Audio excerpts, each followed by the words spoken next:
En toi, il y a des forces qui semblent silencieuses, mais qui travaillent tout le temps pour briser ta sérénité et affaiblir ta force intérieure.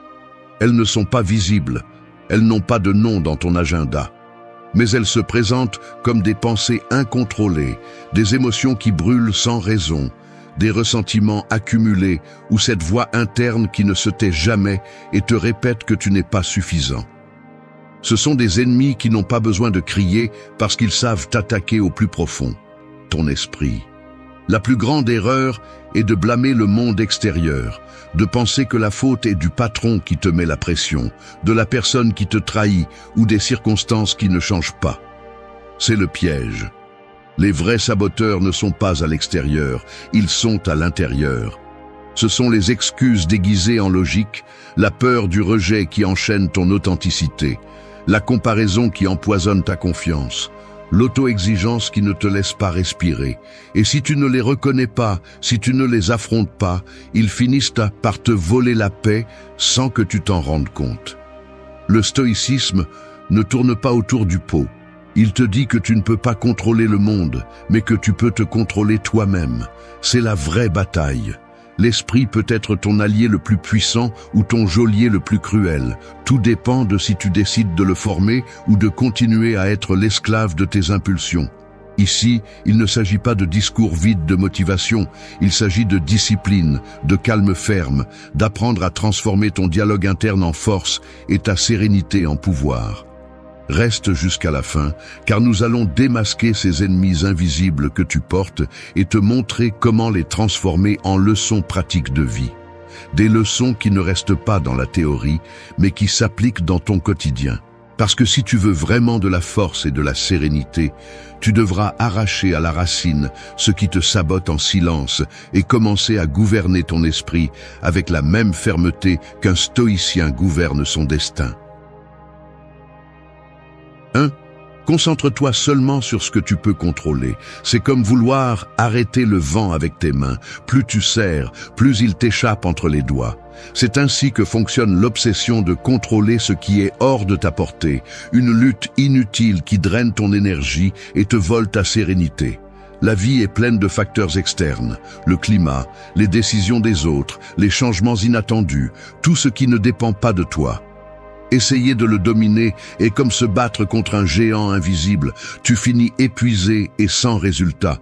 Parce que le véritable pouvoir n'est pas dans la force que tu investis à l'extérieur, mais dans la discipline avec laquelle tu gouvernes ton intérieur. Le stoïcisme enseigne que la différence entre ce qui dépend de toi et ce qui ne dépend pas est le point de départ pour vivre avec force. Tes pensées, tes décisions et tes actes sont le terrain sur lequel tu peux travailler. Tout le reste appartient au chaos de l'univers. Si tu places ta paix entre les mains de l'extérieur, tu seras toujours à la merci de la déception, car rien de ce que tu ne contrôles ne bougera selon ta volonté.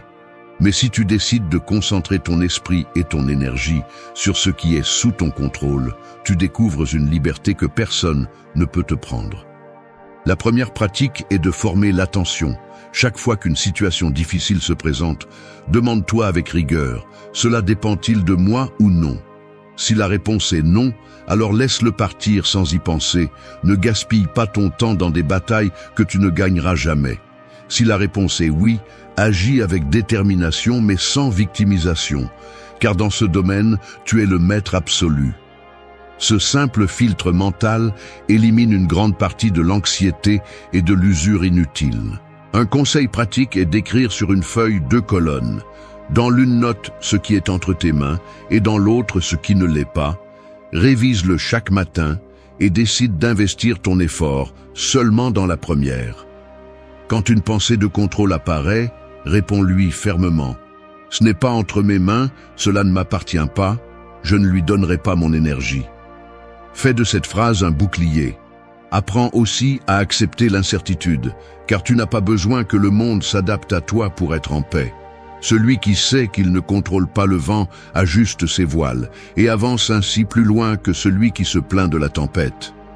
La sérénité naît lorsque tu comprends que ton pouvoir n'est pas de dicter le cours de la vie, mais de diriger ta réponse avec discipline. Contrôle ton esprit, et tu auras le seul contrôle qui compte, celui qui ouvre les portes de la véritable force intérieure. 2. Élimine les excuses et agis maintenant. Les excuses sont comme des murs invisibles construits avec des mots doux mais trompeurs. Ils semblent te protéger de l'inconfort, quand en réalité, ils t'enferment dans un cercle dont tu ne sors jamais. Chaque « je commence demain », chaque « ce n'est pas le moment », chaque « quand j'aurai plus de temps » est une brique de plus qui te maintient piégé dans une vie où tu rêves beaucoup et fais peu. Cet ennemi silencieux est l'un des plus dangereux car il se déguise en raison logique, te faisant croire que tu attends l'occasion parfaite, alors qu'en vérité, tu cèdes ton pouvoir à la peur et à la procrastination.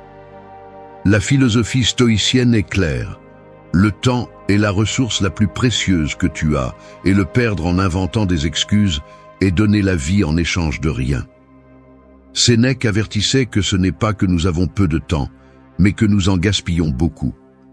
Et dans chaque excuse, il y a un morceau de vie que tu laisses échapper. La question est simple, veux-tu des résultats ou des justifications? Parce que tu ne peux pas avoir les deux. Pour briser cette habitude destructrice, la première chose est de former l'esprit à reconnaître quand tu inventes des prétextes. Chaque fois que tu dis « je n'ai pas le temps », arrête-toi et analyse à quoi tu as vraiment consacré tes heures. Tu découvriras qu'une grande partie a été consacrée à des distractions, à des conversations sans sens ou à des activités qui n'apportent rien. Fais l'exercice de noter pendant une journée entière tout ce que tu fais, sans te mentir, et observe ensuite combien de tes supposées excuses s'effondrent face à la réalité. Le deuxième conseil est d'appliquer l'action minimale immédiate. N'attends pas la motivation pour faire un pas, car la motivation est instable et s'évapore facilement. Si tu dis que tu vas commencer à lire, ouvre le livre et lis une page maintenant. Si tu veux t'entraîner, fais 10 pompes maintenant. Si tu veux entreprendre un projet, écris le premier paragraphe de l'idée aujourd'hui même. La clé est de briser l'inertie du plus tard par des actes petits mais concrets qui te montrent que tu peux commencer à cet instant. Une autre méthode est d'assumer la responsabilité totale de tes décisions, car tant que tu crois que les circonstances sont les coupables, les excuses continueront à dominer ta vie. Au lieu de dire « je n'ai pas pu parce que j'étais fatigué », change la phrase en « j'ai décidé de ne pas le faire parce que je n'ai pas bien priorisé mon énergie ». Lorsque tu changes le langage, tu changes la mentalité et tu arrêtes de donner ton pouvoir aux justifications. N'oublie pas non plus de t'entourer de rappels visuels, place des phrases courtes dans des endroits que tu fréquentes, comme « fais-le maintenant » ou « ne te mens plus ». Ces messages agissent comme des coups de réalité lorsque ton esprit commence à inventer des prétextes. Au final, la différence entre ceux qui avancent et ceux qui restent coincés n'est pas le talent, c'est l'action. La personne qui se discipline à exécuter, même avec de petits pas, finit par réaliser ce qui semblait impossible, tandis que celle qui se cache derrière des excuses continue à attendre le moment idéal qui n'arrive jamais. Si tu veux de la force intérieure et une véritable sérénité, élimine le mensonge des justifications et commence aujourd'hui, car demain n'est qu'une autre excuse déguisée.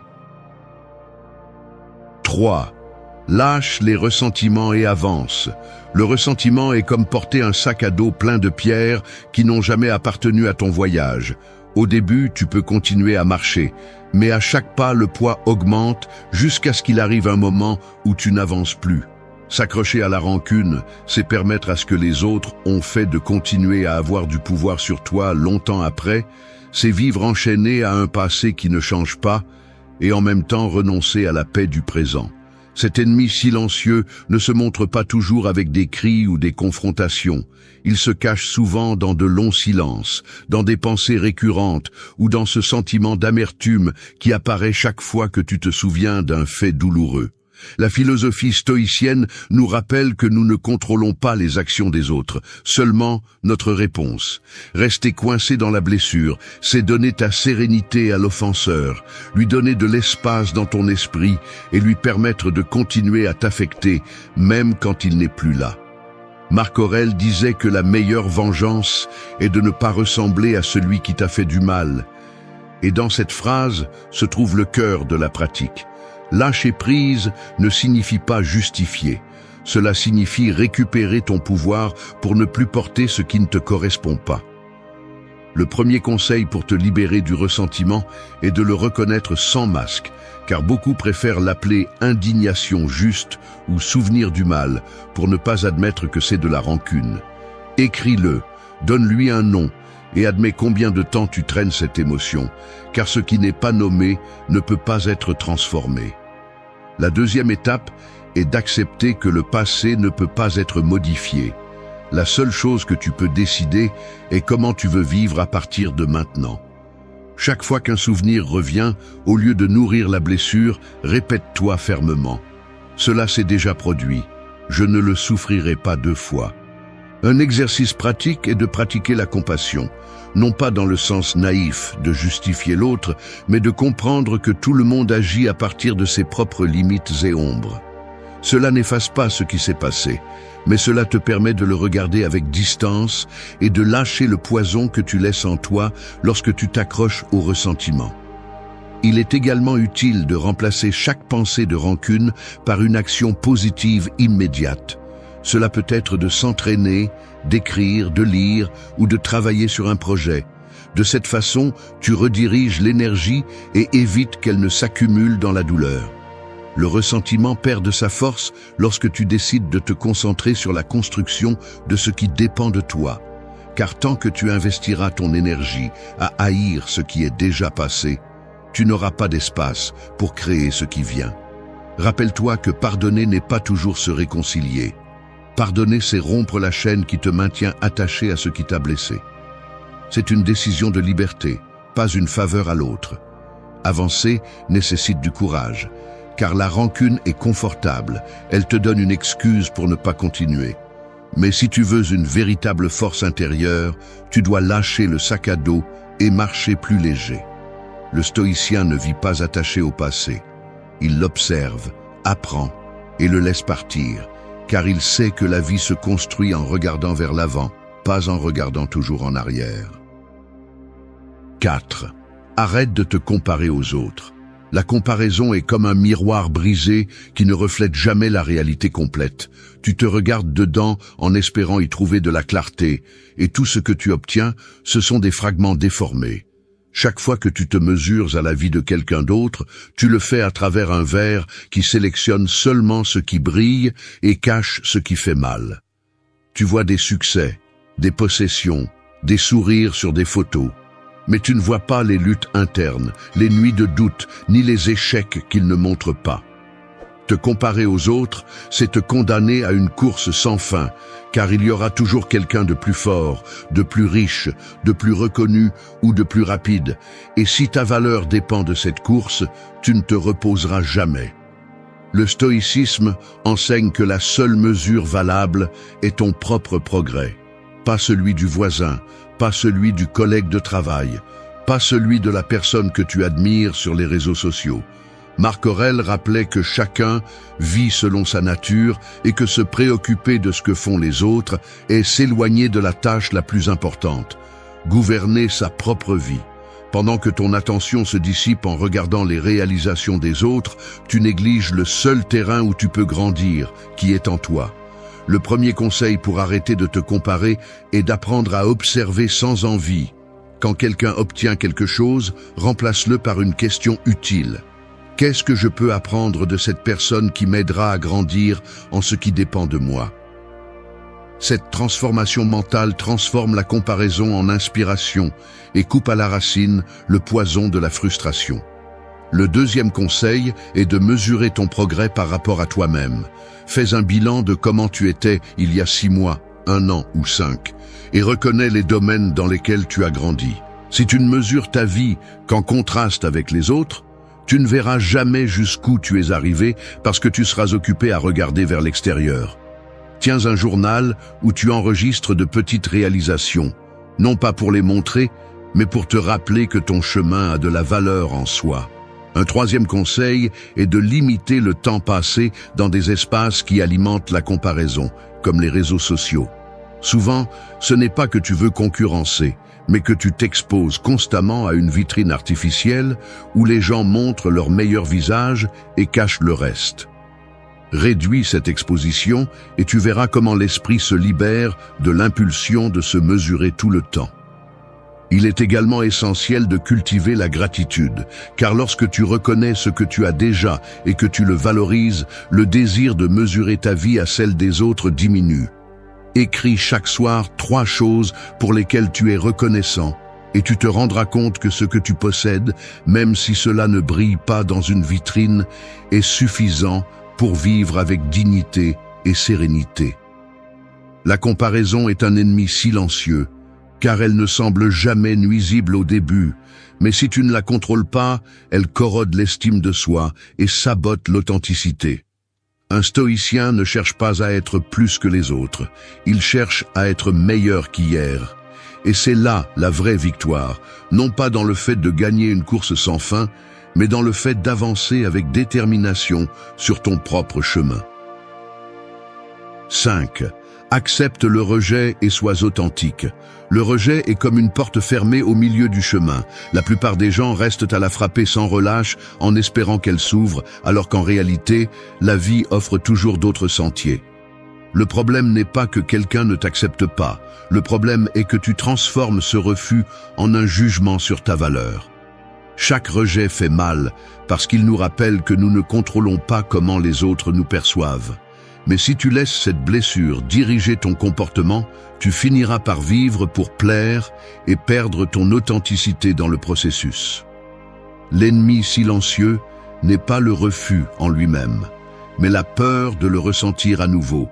Car cette peur est celle qui te fait te déguiser, taire ta vérité et trahir ce que tu es pour t'intégrer. La philosophie stoïcienne enseigne que la seule chose que tu peux contrôler est ton intention et ton action, jamais la réaction des autres. Prétendre le contraire est comme vouloir changer le cours de la mer avec tes mains. Marc Aurèle le résumait clairement. La tranquillité arrive quand tu arrêtes de chercher l'approbation externe.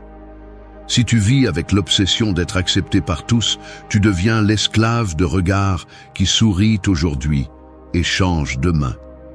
La force naît de rester fidèle à ta nature, même si cela signifie déranger ou décevoir les autres. Le premier conseil pour faire face au rejet est de le voir comme une partie naturelle de la vie, pas comme un signe d'échec. Personne n'est toujours accepté, ni le plus sage, ni le plus fort, ni le plus charismatique. Le rejet ne définit pas ta valeur, il montre seulement que tes actions ou ton essence ne correspondent pas à un certain lieu ou à une certaine personne. Quand tu comprendras cela, tu arrêteras de supplier chaque porte fermée et tu commenceras à chercher des espaces où ton authenticité a du sens. Le deuxième conseil est de t'entraîner à dire ta vérité sans l'adoucir par peur du jugement. Cela ne signifie pas être agressif, cela signifie ne pas déguiser ce que tu penses ou ressens juste pour être approuvé. Commence par de petits actes. Exprime ton opinion dans une conversation, même si elle n'est pas la plus populaire. Dis non quand tu veux vraiment dire non, et observe comment peu à peu la peur s'affaiblit. Un troisième conseil est de renforcer l'estime de soi de l'intérieur. Fais une liste de tes valeurs et qualités qui ne dépendent de personne d'autre. Révise-la chaque matin et rappelle-toi que tu n'as pas besoin de validation externe pour être qui tu es. Ainsi, lorsqu'un rejet arrivera, la blessure sera plus courte parce que ta base n'est pas ce que les autres pensent de toi, mais la clarté de ce que tu sais déjà que tu es. Enfin, pratique l'acceptation de manière stoïcienne. Quand quelqu'un ne te choisit pas, dis-toi fermement, ce n'était pas entre mes mains, et c'est pourquoi cela ne m'appartient pas.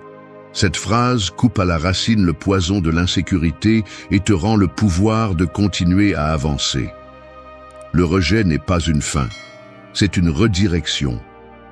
Et celui qui apprend à l'embrasser sans perdre son authenticité découvre que la véritable approbation qui compte est celle qu'il se donne à lui-même. 6. Maîtrisez vos émotions avec calme.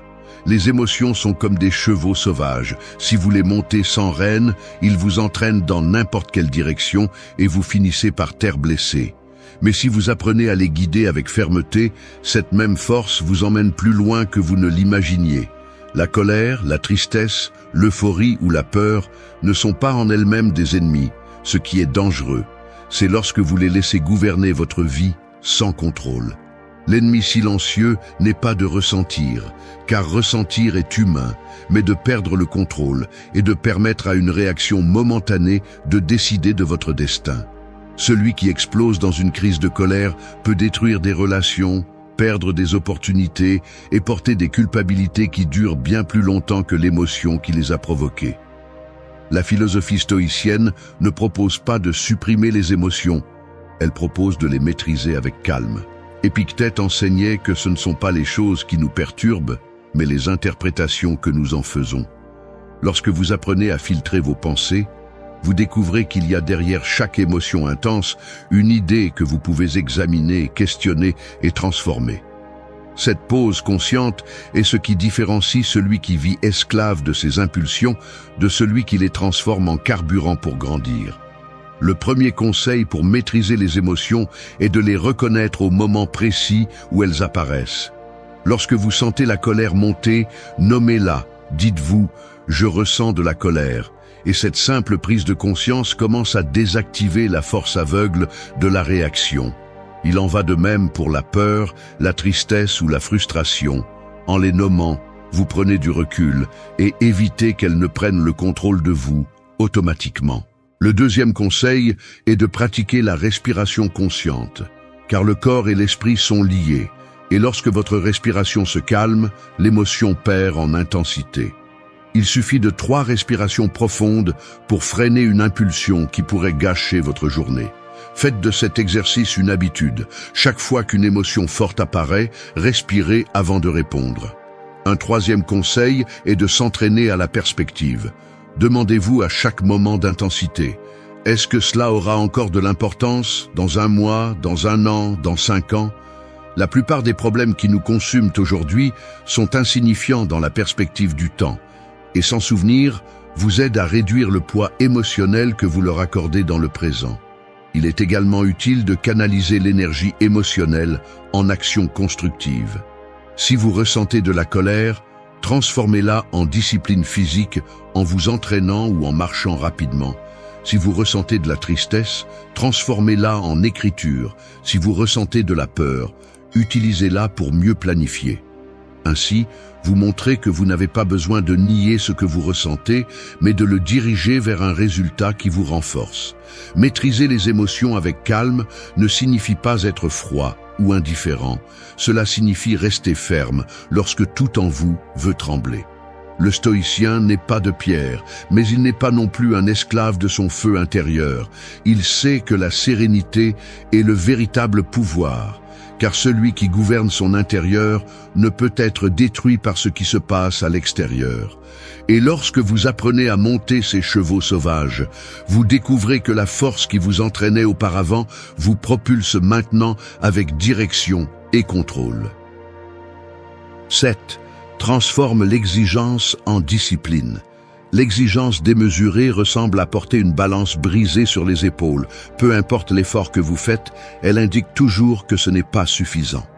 Celui qui vit esclave de l'auto-exigence ne se repose jamais, car la norme qu'il poursuit bouge comme l'horizon. Plus il avance, plus elle s'éloigne. Cet ennemi silencieux mine la sérénité, car il vous fait confondre perfection avec progrès et vous transforme en votre propre bourreau. Le stoïcisme nous enseigne que l'excellence ne vient pas de se punir, mais de cultiver une discipline constante. La différence est claire. L'exigence naît de la peur de ne pas être suffisant, tandis que la discipline découle de l'engagement envers la croissance. Lorsque vous vous exigez à partir de la culpabilité, votre esprit se remplit de reproches. Mais lorsque vous pratiquez la discipline avec clarté, chaque pas que vous faites est un rappel que vous progressez. Premier conseil, changez la façon dont vous vous parlez. Au lieu de dire « je dois le faire parfaitement », affirmez fermement « je vais faire de mon mieux aujourd'hui ». Cette petite variation transforme la pression en direction et vous permet de maintenir l'effort sans vous épuiser. La voix intérieure est le carburant de vos actions. Si elle est toujours formulée à partir de l'exigence, ce que vous construisez sera marqué par l'anxiété et l'épuisement. Deuxième conseil, fixez des objectifs atteignables et mesurables. La discipline se nourrit de résultats concrets, pas d'idéaux inaccessibles. Divisez de grands objectifs en petites tâches et accomplissez-les avec constance. Cela montre à votre esprit que vous progressez et réduit la frustration de sentir que ce n'est jamais suffisant. L'auto-exigence vous fait voir une montagne impossible. La discipline vous fait vous concentrer sur le prochain pas. Troisième conseil, introduisez le repos comme partie de la stratégie, pas comme une récompense. Celui qui se demande trop voit le repos comme une perte de temps, alors qu'en réalité, c'est l'outil qui vous maintient fort et clair. Programmez des pauses, un sommeil adéquat et des moments de réflexion, car la discipline ne consiste pas à faire plus, mais à soutenir ce que vous faites avec intelligence. Quatrième conseil, reconnaissez vos réalisations, même si elles sont petites. L'exigence ne s'arrête jamais pour apprécier ce qui a été accompli, mais la discipline se renforce lorsque vous célébrez chaque progrès. Tenez un registre de vos progrès et revoyez ce que vous avez déjà surmonté. Cela nourrit votre motivation et vous rappelle que le chemin en vaut la peine. Transformer l'exigence en discipline, c'est lâcher la chaîne qui vous punit et la remplacer par un système qui vous pousse. Le stoïcien ne cherche pas la perfection impossible, il cherche la cohérence entre ce qu'il pense, dit et fait. Et dans cette cohérence, il trouve la force de grandir sans se détruire. Celui qui vit de l'exigence se sent toujours insuffisant. Celui qui vit de la discipline découvre que la véritable grandeur n'est pas d'être parfait, mais de rester ferme et constant jour après jour. 8. Reprogrammez votre voix intérieure. La voix intérieure est comme une radio allumée jour et nuit. Parfois elle joue des mélodies qui stimulent et parfois elle répète des messages qui blessent. Vous ne pouvez pas l'éteindre, mais vous pouvez choisir quelle station écouter. L'ennemi silencieux apparaît lorsque cette voix devient un critique impitoyable, vous rappelant vos erreurs, exagérant vos défauts et éteignant chaque étincelle de confiance. Si vous ne la reprogrammez pas, elle finit par façonner votre identité avec des phrases que vous n'avez jamais choisies, mais que vous avez acceptées comme des vérités. Le stoïcisme enseigne que l'esprit peut être un allié ou un geôlier, et une grande partie de cette différence se joue dans le dialogue interne. Si chaque pensée est un coup, tôt ou tard, elle vous brisera. Mais si vous apprenez à vous parler avec fermeté et clarté, chaque mot devient une brique avec laquelle vous construisez une forteresse. La sérénité ne dépend pas seulement de contrôler les émotions visibles, mais aussi de maîtriser cette conversation constante que personne d'autre n'entend, mais qui détermine comment vous réagissez face à la vie. Premier conseil, identifiez les phrases les plus répétées de votre voix intérieure. Notez chaque pensée négative qui apparaît pendant une journée, comme « je ne peux pas »,« je vais échouer » ou « je ne suis pas assez ». Le voir sur papier vous montre que souvent ce sont les mêmes modèles qui se répètent en boucle, pas des vérités absolues. Les reconnaître est la première étape pour les désarmer. Deuxième conseil, remettez en question chacune de ces phrases. Demandez-vous froidement, cette affirmation a-t-elle des preuves ou n'est-ce que de la peur déguisée? La plupart des pensées négatives s'effondrent lorsque vous les confrontez à des preuves. Par exemple, si votre voix dit « j'échoue toujours », rappelez-vous un succès concret, aussi petit soit-il, et utilisez cette preuve comme un contre-argument solide.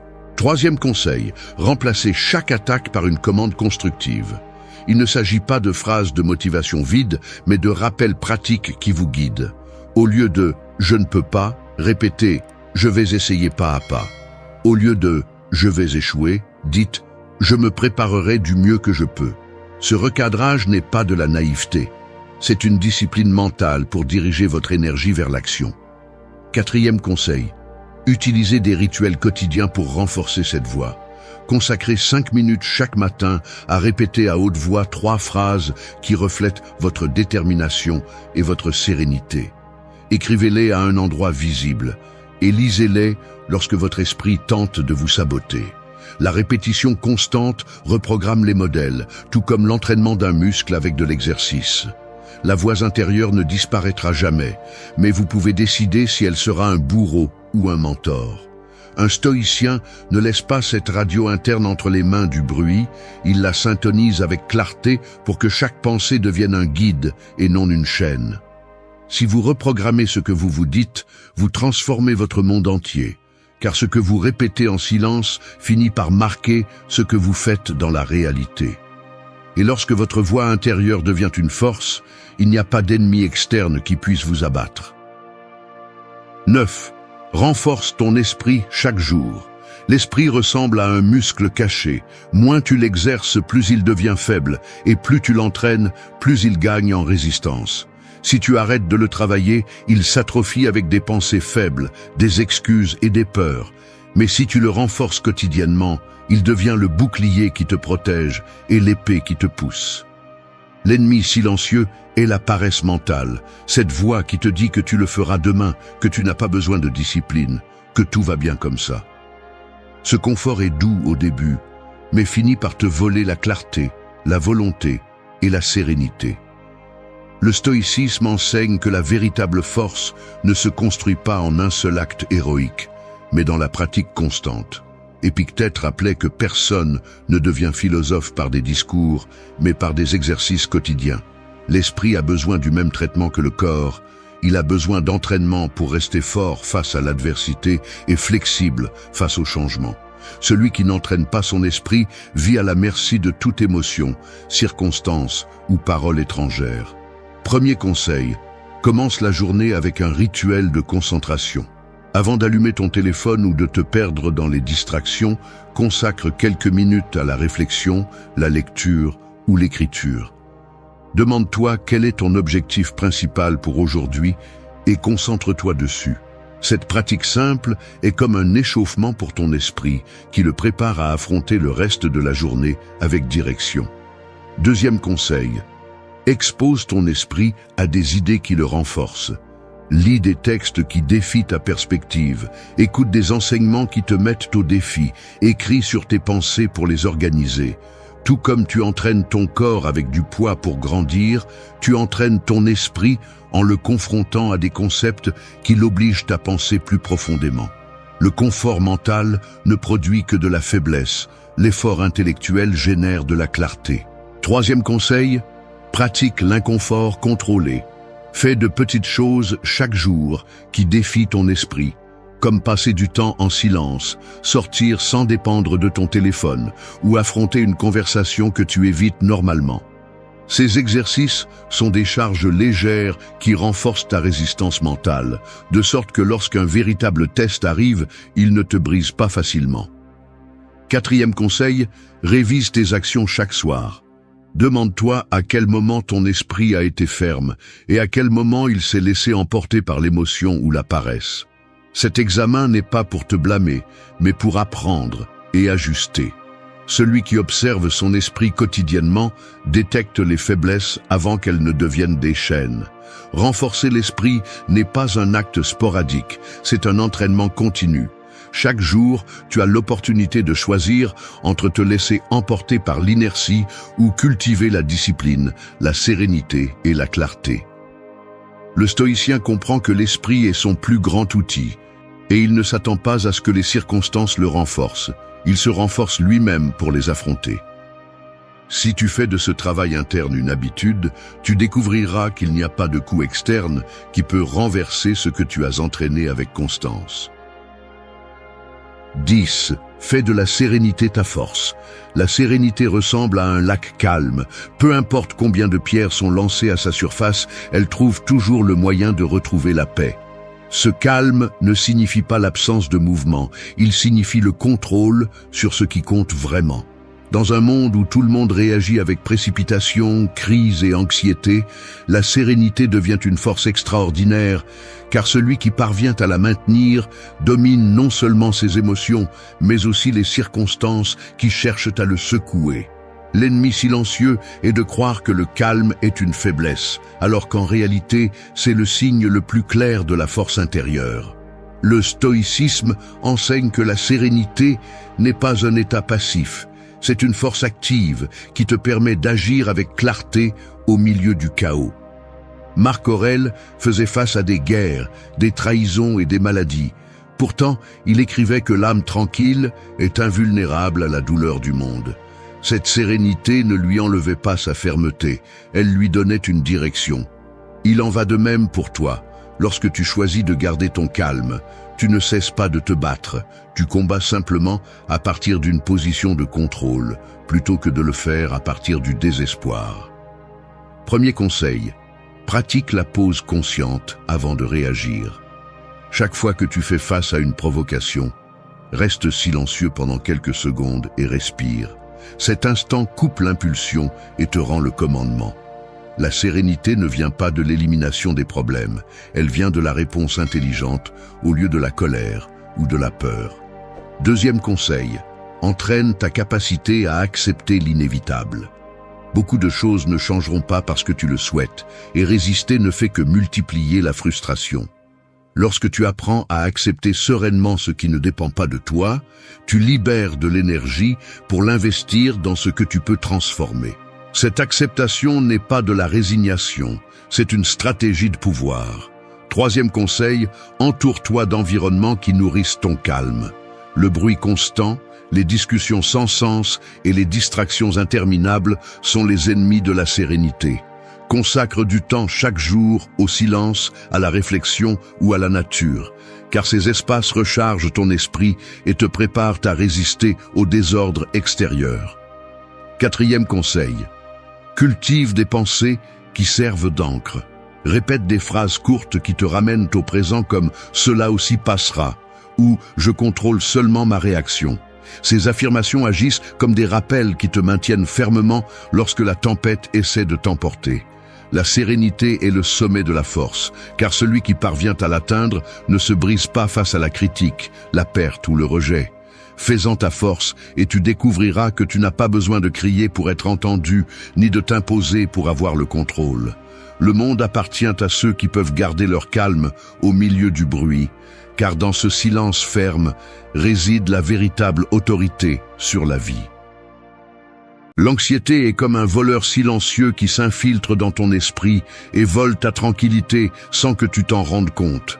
Elle ne fait pas de bruit, elle ne brise pas de fenêtre, mais soudain tu te réveilles avec une poitrine oppressée, avec des pensées qui ne s'arrêtent pas, et avec le sentiment que quelque chose de mauvais va arriver, même si rien ne se passe. C'est la réalité de millions de personnes, et peut-être aussi la tienne. Lutter chaque jour contre une tempête invisible qui semble plus forte que toi. Les stoïciens ont compris ce combat bien avant que la psychologie moderne ne lui donne un nom. Marc Aurèle gouvernait un empire assiégé par les guerres et les pestes, et pourtant il a écrit que l'homme trouve la paix lorsqu'il accepte ce qui ne dépend pas de lui. Épictète, né esclave, savait que même s'il pouvait enchaîner son corps, son esprit serait toujours libre. Sénèque, entouré d'intrigues et de menaces de mort, a choisi de vivre avec calme et clarté plutôt que de se rendre à la peur. Il ne parlait pas de théorie, mais de la bataille quotidienne contre l'incertitude, la douleur et l'anxiété. Aujourd'hui, la science confirme ce que ces philosophes ont pratiqué en chair et en os. Les neurosciences ont démontré que le simple fait de concentrer l'esprit sur le présent réduit la réponse d'alarme du cerveau. La psychologie cognitive enseigne que remettre en question les pensées négatives affaiblit leur pouvoir.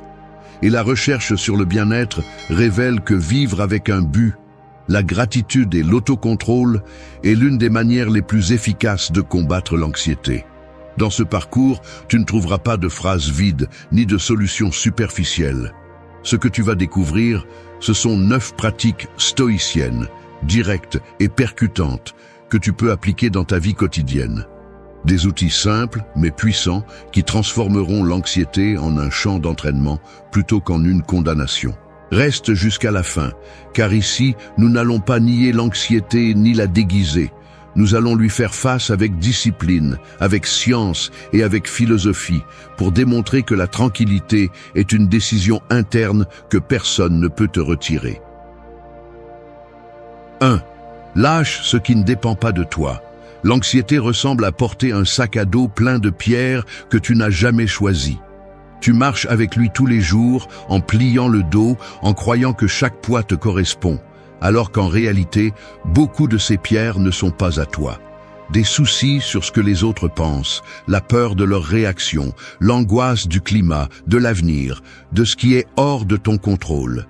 L'absurde est que la plupart du temps, nous investissons plus d'énergie dans ce qui ne dépend pas de nous que dans ce que nous pouvons changer. Et ainsi, le sac à dos devient insupportable. Les stoïciens ont été clairs. Il y a une ligne invisible qui sépare ce que tu contrôles de ce que tu ne contrôles pas. Épictète l'a résumé sans fioriture, disant qu'il y a des choses qui dépendent de toi, comme tes jugements, tes décisions et tes actions, et des choses qui ne le font pas, comme le passage du temps, l'opinion des autres ou la chance. Quand tu franchis cette ligne et que tu t'obsèdes avec l'extérieur, tu ouvres la porte à l'anxiété. Et il ne s'agit pas de résignation, mais de concentration. Celui qui distingue entre ce qui est à lui et ce qui est à autrui reprend le pouvoir, car il cesse de se fatiguer dans des batailles impossibles. La science le confirme aujourd'hui. La psychologie a démontré que les personnes qui pratiquent ce qu'on appelle l'acceptation radicale montrent moins de symptômes d'anxiété. Cela signifie assumer que certains événements ne sont pas sous ton contrôle, libérant ton cerveau du cycle constant de soucis. Les études de pleine conscience renforcent la même chose. Accepter sans résistance ce qui ne peut pas être changé réduit l'activité dans les zones du cerveau liées au stress. Comment appliquer cela dans la vie quotidienne? Commence par quelque chose de simple. Identifie ton souci et demande-toi avec une brutalité honnête si cela dépend de toi ou non. Si tu es anxieux parce que quelqu'un ne répond pas à un message, souviens-toi que tu ne contrôles pas sa réaction, mais ce que tu feras entre-temps. Si tu es préoccupé par un résultat au travail, concentre-toi sur l'effort que tu mets, pas sur l'approbation finale. Si tu crains l'avenir, souviens-toi que tu ne contrôles que ce que tu fais aujourd'hui. Chaque fois que tu reconnais la différence, tu laisses tomber une pierre de ton sac à dos. Un exercice pratique est d'écrire 2 colonnes sur une feuille. Dans la première, note tout ce qui te préoccupe aujourd'hui. Dans la seconde, marque ce qui dépend vraiment de toi. Tu remarqueras qu'une grande partie de tes pensées anxieuses s'accumule dans l'incontrôlable. Ce simple acte de séparer ce qui est à toi de ce qui est à autrui te donne de la clarté et réduit la sensation d'être pris dans un tourbillon. Lâcher ce qui ne dépend pas de toi n'est pas être passif ou indifférent, c'est être intelligent. C'est réserver ton énergie pour ce que tu peux construire et arrêter de la donner à des fantômes qui n'obéiront jamais à ta volonté. L'anxiété se nourrit de la tentative de contrôler l'incontrôlable. En revanche, la sérénité commence lorsque tu acceptes que tu ne peux pas décider comment souffle le vent, mais tu peux ajuster les voiles de ton bateau. 2. Apprécie la vie brève et essentielle. L'anxiété naît souvent de l'illusion que nous avons tout le temps du monde. Nous marchons comme si chaque jour était éternel, accumulant de petites préoccupations, des tâches interminables et des peurs que nous reportons à affronter. Mais la vie est comme un sablier qui ne s'arrête jamais. Le problème est que nous croyons que le sable ne se termine pas, et pendant ce temps, nous le gaspillons sur ce qui n'a pas d'importance. Le stoïcisme vous rappelle crûment que le temps est limité et que l'anxiété se nourrit de l'oubli de cette vérité. Sénèque l'a écrit avec fermeté. Ce n'est pas que nous avons peu de temps, mais que nous le gaspillons. Et la vérité est qu'une grande partie de l'anxiété provient de là, de dépenser de l'énergie dans des distractions inutiles, des obsessions sans valeur, des comparaisons sans sens. Lorsque vous vous souvenez que votre vie est brève, vous mettez un filtre naturel à ce qui mérite attention et à ce qui ne le mérite pas. La brièveté de l'existence ne devrait pas être un fardeau, mais un appel à se concentrer sur l'essentiel. La science soutient cette vision. Des études en psychologie positive montrent que ceux qui cultivent la conscience de la mortalité développent plus de gratitude et moins d'anxiété. Reconnaître la finitude de la vie change la façon dont votre esprit traite les préoccupations, car il relativise ce qui semblait immense. Un problème au travail ou un commentaire négatif perd de son poids lorsque vous le comparez au fait que vos jours sont limités.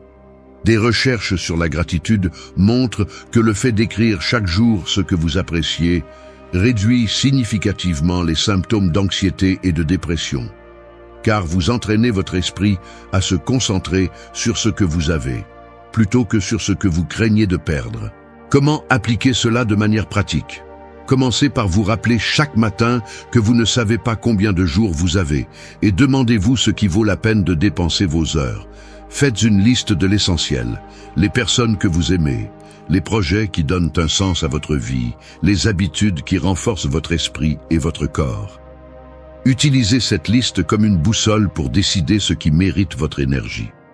Lorsque l'anxiété essaie de vous entraîner dans des pensées chaotiques, revenez à cette boussole et demandez-vous si ce qui vous préoccupe a toujours de la valeur à l'échelle d'une vie si courte. Un autre conseil utile est de pratiquer la gratitude consciente. Avant de vous coucher, notez 3 choses qui ont rendu votre journée précieuse. Peu importe qu'il s'agisse de grands accomplissements ou de détails minimes comme une conversation sincère ou un moment de calme. Cette habitude entraîne votre cerveau à reconnaître l'essentiel et réduit la tendance naturelle à se concentrer sur le négatif. Apprécier la vie brève ne signifie pas vivre dans la peur de la fin, mais avec l'urgence de l'important. C'est comprendre que l'anxiété perd de sa force lorsque vous arrêtez de vous tourmenter pour l'accessoire et que vous embrassez ce qui donne du sens. La brièveté de la vie est le rappel le plus puissant que vous n'avez pas à tout contrôler, seulement à profiter de ce qui est devant vous avec attention, gratitude et courage. 3. Reste dans le présent. L'anxiété ressemble à être coincée dans une salle pleine de miroirs brisés. Chaque reflet montre un « que se passera-t-il si ?» un « j'aurais dû faire ceci » un « tout va sûrement mal se passer ». Ton esprit court de miroir en miroir, mais aucun ne reflète la réalité. Le présent est devant toi, intact, mais au milieu du bruit mental, tu ne le vois pas. Et pendant que ton attention se perd entre le passé et le futur, le maintenant devient un terrain fertile pour l'anxiété. Les stoïciens ont compris que la vie n'a lieu qu'à un instant, celui-ci. Marc Aurèle l'a écrit clairement, disant que l'existence de chaque homme se réduit à un seul moment présent. Cependant, l'erreur commune est de vivre dans une double prison. Le poids de ce qui s'est déjà passé et l'ombre de ce qui n'est pas encore arrivé. Cette combinaison empoisonne l'esprit. Lorsque tu parviens à rester dans le présent, l'anxiété perd une grande partie de sa force, car la plupart de ses racines sont dans des scénarios inventés. La science le confirme. Des études sur la pleine conscience ont montré que l'entraînement de l'attention réduit l'activité dans les régions du cerveau associées à la rumination et à l'inquiétude. Les personnes qui pratiquent des exercices simples de respiration consciente signalent moins d'anxiété, car elles rompent le cycle de pensées automatiques qui déclenchent le stress. La recherche psychologique révèle également que lorsque ton focus est centré sur l'expérience immédiate, ton cerveau traite la réalité de manière plus claire et moins menaçante. Comment commencer à vivre ce principe? D'abord, utilise la respiration comme encre. Chaque fois que tu remarques que ton esprit s'envole vers le futur ou s'en mêle dans les souvenirs, respire profondément. Compte jusqu'à 4 en inspirant. Retiens 2 secondes et expire en comptant à nouveau jusqu'à 4. Ce petit exercice ramène ton attention au maintenant. Ce n'est pas de la magie, c'est de la biologie. En régulant ta respiration, tu actives le système nerveux parasympathique qui calme la réponse de l'anxiété. Une autre pratique utile est le balayage corporel.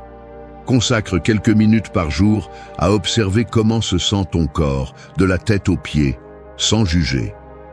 Cette habitude entraîne ton esprit à rester dans le présent à travers les sensations physiques, l'éloignant des pensées répétitives. Il est également essentiel de mettre des limites aux distractions. Si tu vérifies les notifications chaque minute, ton attention ne s'entraîne jamais dans le présent, mais vit en alerte constante. Fixe des moments spécifiques pour vérifier les messages et consacre des espaces sans écran pour te concentrer sur ce que tu fais. Rester dans le présent ne signifie pas oublier le passé ni ignorer le futur. Cela signifie comprendre que seul ce moment est réel. Lorsque tu apprends à l'habiter avec attention, l'anxiété se réduit parce que tu arrêtes de nourrir les fantômes qui vivent en dehors du maintenant. Le présent est un refuge toujours disponible. mais il dépend de toi d'y entrer avec discipline et pratique quotidienne. 4. Embrasse l'inconfort volontaire. L'anxiété ressemble à un gardien qui vit à l'entrée de ton esprit, toujours prêt à te rappeler tout ce qui pourrait mal se passer. Chaque fois que tu essaies d'avancer, il se lève et te prévient « Cela fera mal, mieux vaut ne pas essayer ». Le problème est que plus tu l'écoutes, plus il devient fort.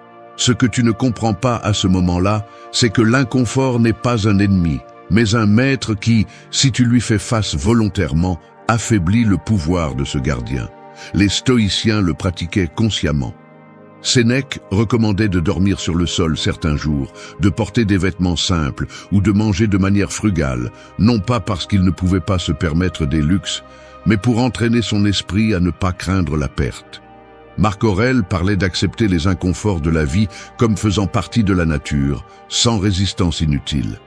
Pour eux, l'inconfort choisi était un bouclier contre l'anxiété, car il habituait l'esprit à l'inattendu. La science moderne confirme la valeur de cette approche.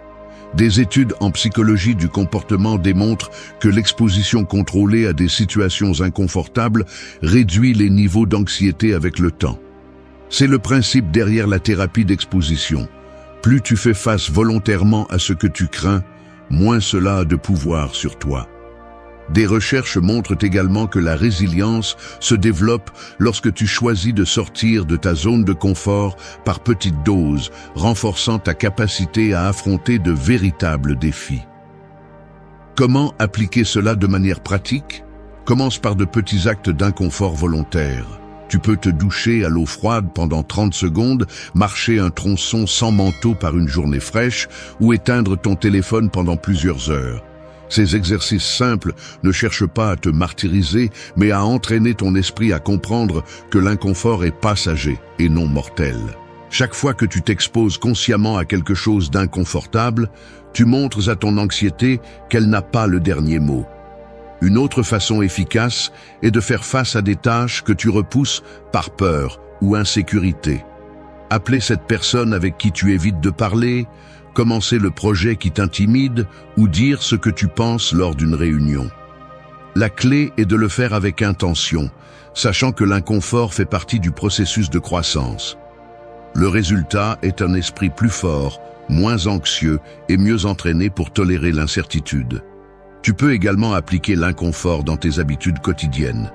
Réduis ta consommation de sucre, limite l'utilisation des réseaux sociaux ou lève-toi plus tôt que d'habitude. Ce ne sont pas des punitions, ce sont des rappels que tu as le contrôle sur toi-même. Et cette sensation de contrôle est l'un des antidotes les plus puissants contre l'anxiété.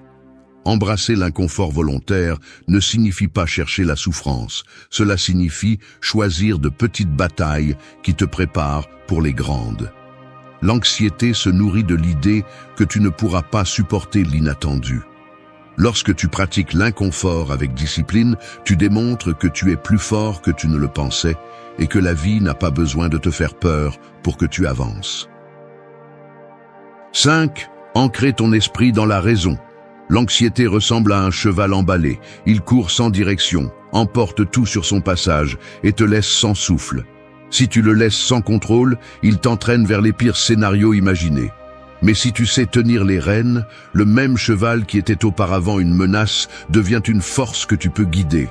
Cette reine est la raison, l'ancre que le stoïcisme propose pour ne pas te laisser dominer par des impulsions et des pensées incontrôlées. Épictète disait que ce ne sont pas les choses en elles-mêmes qui nous perturbent, mais l'opinion que nous avons d'elles. Cette phrase est un coup direct à l'anxiété, car elle nous rappelle que ce qui nous tourmente n'est pas toujours la réalité, mais l'interprétation que nous construisons dans notre esprit. Marc Aurèle, au milieu des guerres et des trahisons, écrivait dans ses méditations qu'il devait examiner chaque impression qui lui venait à l'esprit et décider si elle était rationnelle ou simplement une émotion déguisée en vérité. Cette habitude le maintenait ferme, même dans des situations qui auraient brisé n'importe qui d'autre. Aujourd'hui, la science soutient cette pratique millénaire. La thérapie cognitivo-comportementale, considérée comme l'un des traitements les plus efficaces contre l'anxiété, repose sur la même chose: identifier les pensées irrationnelles, les remettre en question et les remplacer par des interprétations plus réalistes. Des études montrent que lorsque tu apprends à évaluer tes pensées au lieu de réagir automatiquement, l'intensité de l'anxiété diminue et ton sentiment de contrôle augmente. Comment appliquer cela à ta vie quotidienne? Commence par t'arrêter lorsque survient une pensée anxieuse. Demande-toi, quelle preuve réelle ai-je que cela se produira? Est-ce que j'exagère le risque? Qu'est-ce qu'un ami me dirait si je lui parlais de cette peur? Ce petit examen brise la chaîne des interprétations automatiques et active ta capacité à raisonner. Une autre technique efficace consiste à écrire tes préoccupations sur papier. Lorsqu'une pensée reste dans l'esprit, elle a tendance à se multiplier et à prendre des formes plus grandes qu'elle ne l'est réellement. En l'écrivant, tu la vois plus clairement et tu peux l'analyser à distance. Demande-toi si ce que tu as écrit est un fait ou simplement une supposition. Cet exercice simple affaiblit l'anxiété parce qu'il transforme ce qui est flou en concret. Tu peux aussi entraîner ton esprit à répondre par des affirmations rationnelles. Si tu penses « je vais échouer », change-le pour « je ne peux pas connaître le résultat, mais je peux donner le meilleur de moi-même ». Il ne s'agit pas de phrases positives vides, mais de rappels basés sur la réalité. Petit à petit, ton cerveau apprend à ne pas tomber dans le même schéma de catastrophe. Ancrer l'esprit dans la raison n'élimine pas les émotions, mais les met à leur place. L'anxiété crie que tout est perdu. La raison répond que rien ne s'est encore passé. L'anxiété imagine le pire scénario. La raison rappelle qu'il y a aussi des milliers de meilleures possibilités. Chaque fois que tu choisis de raisonner plutôt que de réagir, tu arraches du terrain à la tempête mentale et tu reprends le contrôle de ta vie. 6. Accepte l'inévitable avec calme. L'anxiété ressemble à être devant une porte fermée que tu frappes de toutes tes forces, espérant qu'elle s'ouvre. Les minutes passent, tu transpires, tu te désespères, mais la porte ne cède pas parce qu'elle n'était jamais destinée à s'ouvrir. Cet effort inutile épuise ton esprit et sans t'en rendre compte, tu transformes l'inévitable en souffrance supplémentaire. Le stoïcisme enseigne qu'une grande partie de l'anxiété naît de cette résistance. Vouloir changer ce qui ne peut pas être changé. Marc Aurèle répétait que tout ce qui se produit fait partie de l'ordre de la nature. Épictète insistait sur le fait que nous ne devrions pas souhaiter que les choses se passent comme nous le voulons, mais vouloir qu'elles se passent comme elles se produisent. Sénèque conseillait d'accepter la mort comme nous acceptons l'aube. Aucun d'entre eux ne défendait la résignation passive, mais le calme actif, celui qui te permet de reconnaître l'inévitable et d'agir avec sagesse dans ce que tu peux transformer. La science valide aujourd'hui cette pratique. Des recherches sur la résilience montrent que l'acceptation des circonstances hors de contrôle réduit les niveaux d'anxiété et de stress. L'acceptation radicale, utilisée dans les thérapies modernes, aide les personnes à diminuer la souffrance car elle met fin à la lutte interne contre l'immuable.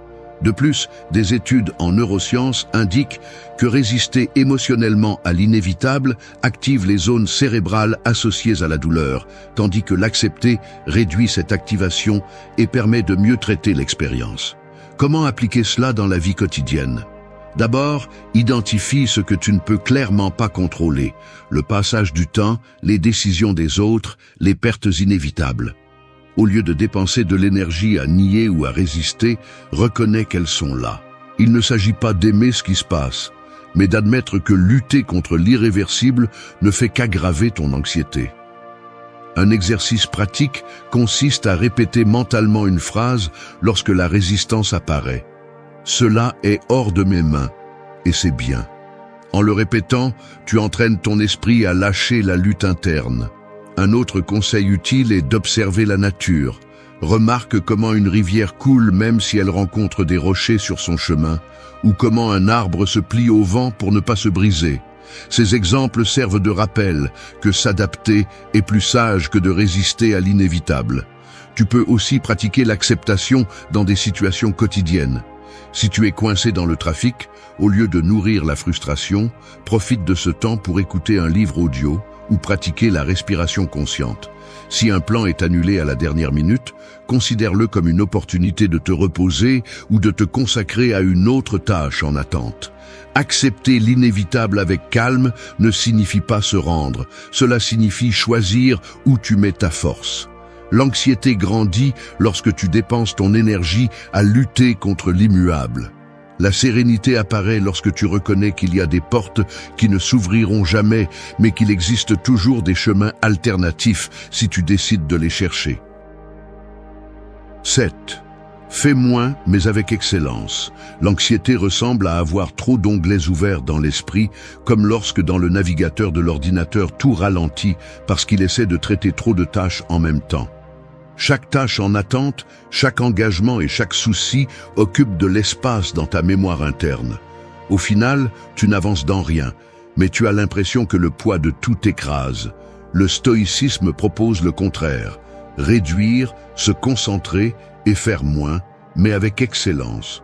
Marc Aurèle l'écrivait dans ses méditations, se rappelant qu'il ne devait pas se disperser dans 1000 affaires, mais s'occuper de ce qui était devant lui avec une attention totale. Pour les stoïciens, multiplier les activités n'était pas un signe de productivité, mais de faiblesse, car l'esprit divisé perd en clarté. L'excellence n'est pas dans le fait de faire beaucoup, mais de faire l'essentiel avec une pleine présence. La science moderne soutient ce principe. Des études sur la multitâche démontrent que tenter de faire plusieurs choses à la fois augmente la sensation de stress et réduit l'efficacité. Des recherches en psychologie organisationnelle confirment que ceux qui priorisent quelques tâches importantes et les exécutent avec une concentration profonde éprouvent moins d'anxiété et une plus grande satisfaction. Cela est dû au fait que le cerveau libère de la dopamine lors de la réalisation de tâches significatives, mais se frustre lorsqu'il accumule des tâches en attente sans les conclure. Comment appliquer cette pratique dans ta vie ? Commence chaque jour en identifiant ce qui est vraiment important. Ne fais pas de liste interminable de tâches en attente, choisis 3 tâches clés et engage-toi à les réaliser avec une concentration totale. En réduisant la liste, ton esprit se libère du fardeau de l'inaccessible et trouve une réelle motivation à avancer. Un autre conseil utile est d'éliminer les distractions conscientes. Éteins les notifications lorsque tu travailles sur quelque chose d'essentiel, consacre des blocs de temps sans interruption et repose-toi entre les tâches. L'anxiété provient souvent non pas de la tâche elle-même, mais des constantes interruptions qui brisent ta concentration et augmentent la sensation de chaos. Il est également précieux d'appliquer la règle de l'excellence dans la vie quotidienne. Si tu décides de parler à quelqu'un, concentre-toi uniquement sur l'écoute et non sur la vérification de ton téléphone en même temps. Si tu t'entraînes, mets ton énergie à ressentir l'exercice plutôt qu'à penser à ce que tu feras ensuite. Cette pleine attention réduit l'anxiété car elle enseigne à ton cerveau à vivre dans l'action présente et non dans la dispersion. Fais moins, mais fais le bien. C'est la leçon qui traverse les siècles. L'anxiété se multiplie lorsque tu essaies de tout englober, mais elle se réduit lorsque tu choisis avec sagesse. Tu n'as pas besoin d'être quelqu'un qui fait tout, mais quelqu'un qui choisit l'essentiel et l'exécute avec discipline. Au final, ta valeur ne se mesure pas par le nombre de tâches accumulées, mais par la qualité avec laquelle tu as vécu chacune d'elles. 8. Maîtrise ton dialogue interne.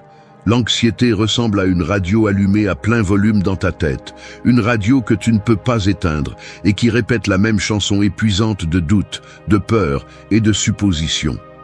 Cette voix intérieure peut être ton pire ennemi lorsque tu la laisses courir sans contrôle, mais elle peut aussi devenir ton allié la plus puissante si tu apprends à la diriger. Ce que tu te dis à toi-même dans les moments de tension peut te calmer ou te couler. Et ce choix est entre tes mains. Épictète l'a souligné avec force. Ce ne sont pas les faits qui nous perturbent, mais ce que nous pensons d'eux. Cette phrase met à nu la racine du problème.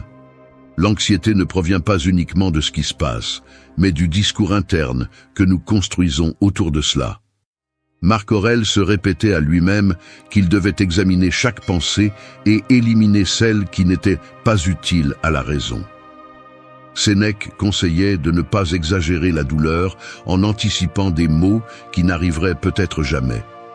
Tous ont compris que maîtriser la voix intérieure est la clé pour maintenir le calme. Aujourd'hui, la psychologie moderne est tout à fait d'accord. La thérapie cognitivo-comportementale, l'un des traitements les plus efficaces contre l'anxiété, se concentre sur l'identification et la remise en question des pensées automatiques. Les recherches en neurosciences démontrent que le cerveau réagit avec la même intensité à une pensée négative répétée qu'à une menace réelle.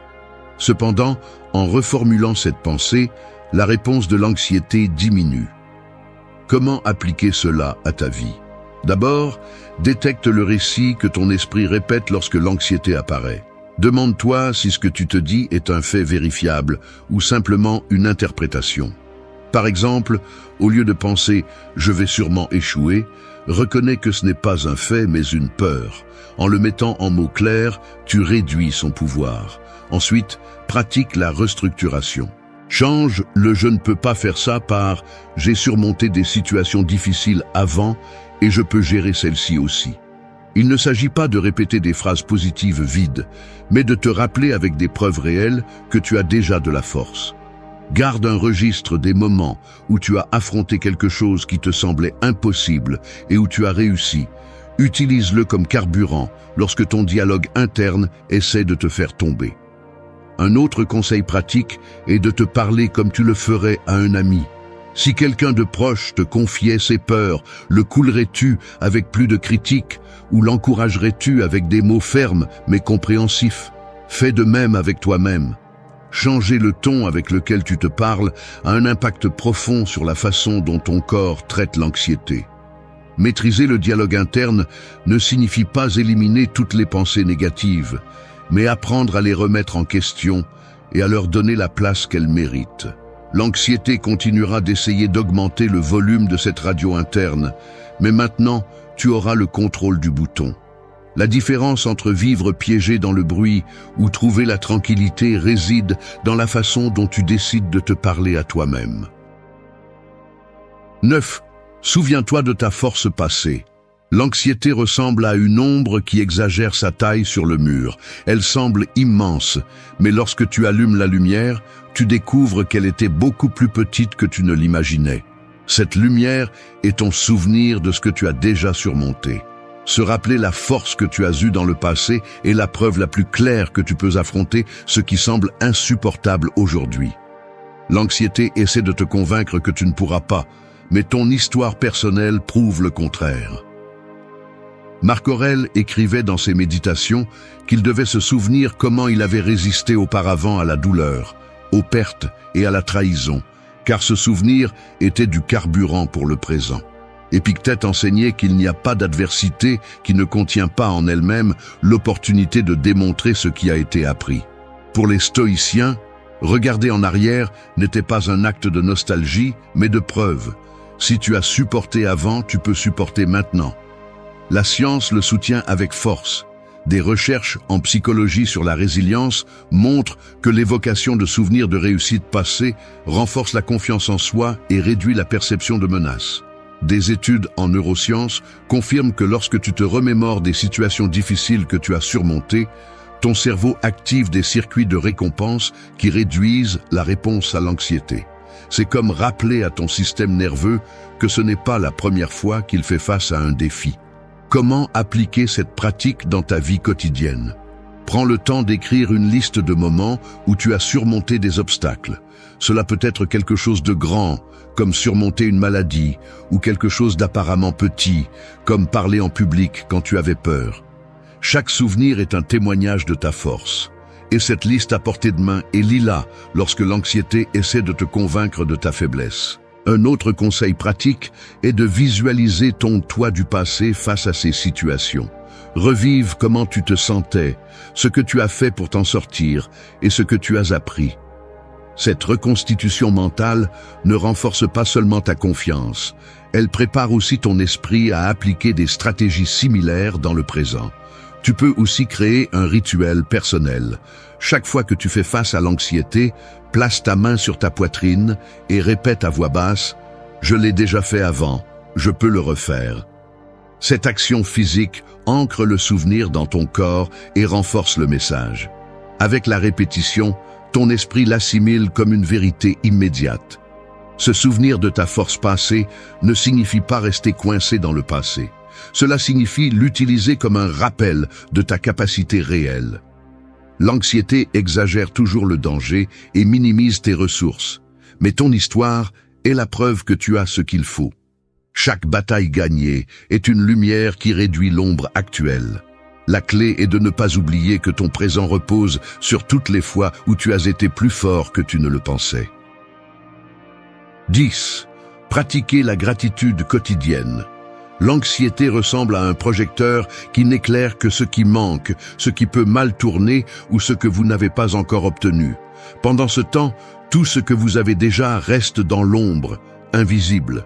Ce regard sélectif nourrit le sentiment de vide et de manque.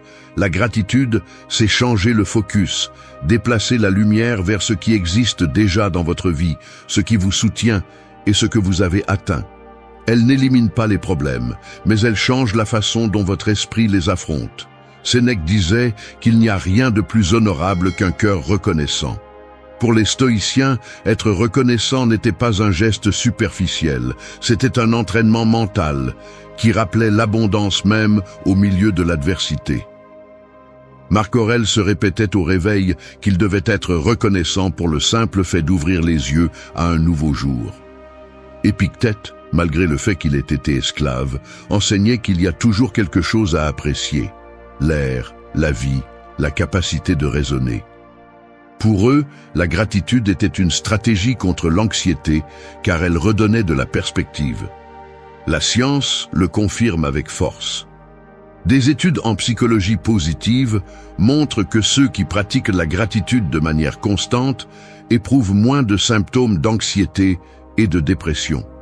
Des recherches en neurosciences révèlent que le fait d'écrire chaque jour ce que vous appréciez active les régions du cerveau associées à la tranquillité et à la satisfaction, réduisant l'activité des zones liées à la peur.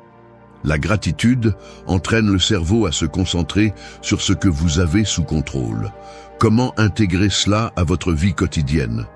Commencez par un exercice simple. Chaque soir, écrivez 3 choses pour lesquelles vous êtes reconnaissant. Il ne s'agit pas nécessairement de grandes réalisations. Cela peut être une conversation sincère, un moment de calme, voire une erreur dont vous avez tiré une leçon.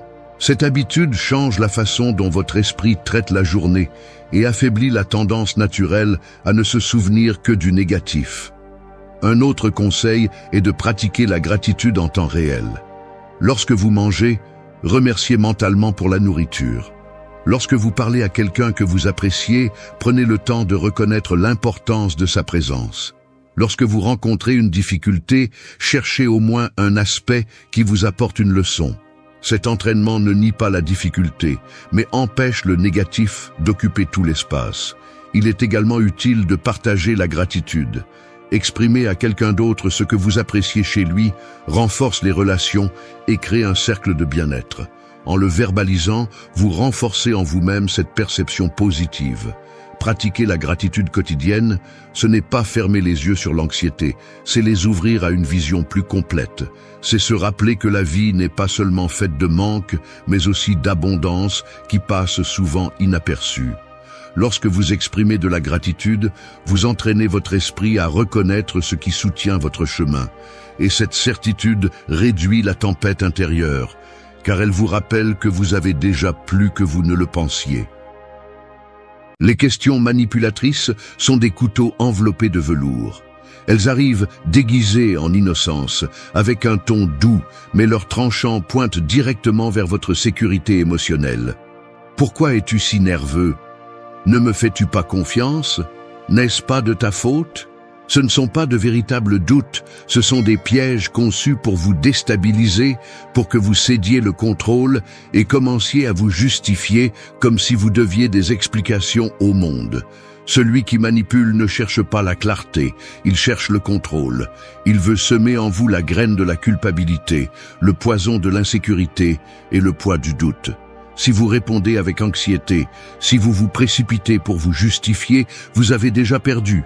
Vous avez cédé votre terrain, vous avez abandonné votre calme et vous avez mis votre esprit entre les mains de celui qui sait exactement comment vous faire chanceler. C'est ici que la philosophie stoïcienne devient votre armure.